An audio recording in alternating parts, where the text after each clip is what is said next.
Hey guys, எல்லாருக்கும் வணக்கம். இன்றைக்கி நம்ம சேனலில் ரைஸ் வச்சு எப்படி ரசகுல்லா செய்யலான்னு பார்க்கலாம்.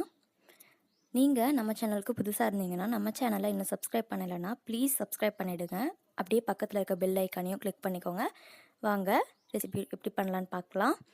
ஃபர்ஸ்ட் நம்ம இதுக்கு மிச்சமான அரிசியோ சாதமோ இல்லை நம்மக்கிட்ட இருக்கிற ரைஸ் வச்சோ செய்யலாம். 2 கப்ஸ் ரைஸ் வச்சு நல்லா அரைச்சிக்கோங்க. தண்ணி ஊற்றாமல் நல்லா இந்த மாதிரி பேஸ்டாட்டம் அரைச்சி எடுத்துக்கோங்க.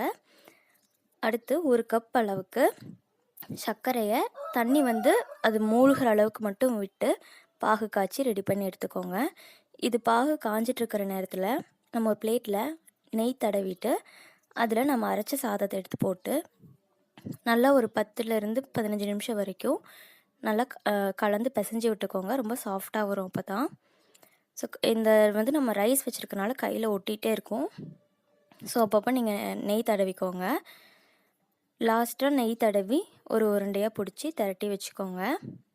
இது கூடவே நம்ம 1 ஸ்பூன் அளவுக்கு மைதா அண்ட் கார்ன்ஃப்ளவர் மாவையும் சேர்த்து பிசைஞ்சு வச்சுக்க போகிறோம். அப்போ தான் நல்லா பைண்ட் ஆகி வரும் நம்மளோட ரசகுல்லா. ஸோ நல்லா எல்லாத்தையும் சேர்த்து பைண்ட் பண்ணிக்கோங்க, பிசைஞ்சு வச்சுக்கோங்க. லாஸ்ட்டில் இந்த மாதிரி நெய்யோ எண்ணெயோ சேர்த்து ஒரு உருண்டையாக திரட்டி வச்சுக்கோங்க.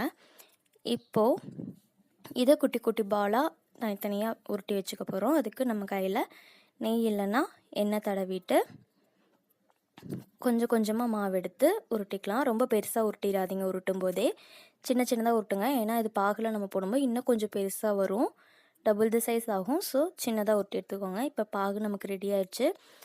அதை சூடாக இருக்கும்போதே, அடுப்பில் இருக்கும்போதே இந்த நம்ம உருட்டி வச்சுருக்கிற பால்ஸே சேர்த்து அதில் போட்டுடலாம். இது நல்லா கொதிக்கணும். கொதிச்சு வரும்போது அதோட சைஸ் பெருசாகும், பார்த்தீங்கன்னா தெரியும். இதில் நான் ரோஸ் எசன்ஸ் சேர்க்குறேன். நீங்கள் ஏலக்காய் சேர்க்குறதுனாலும் சேர்க்கலாம்.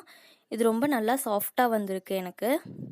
இப்போ பார்த்தீங்கன்னா நமக்கு ரசகுல்லா நம்ம வெளியே வாங்குகிறோம் இல்லையா, அது நமக்கு பன்னீரில் செஞ்சுருப்பாங்க. பட் நம்ம இது ரைஸ் செஞ்சதுனால இதோட டேஸ்ட் கொஞ்சம் டிஃப்ரெண்ட்டாக தான் இருக்கும். பட் ரொம்பவே நல்லா இருந்துச்சு. நீங்களும் இதை ட்ரை பண்ணி பாருங்கள். தேங்க்யூ.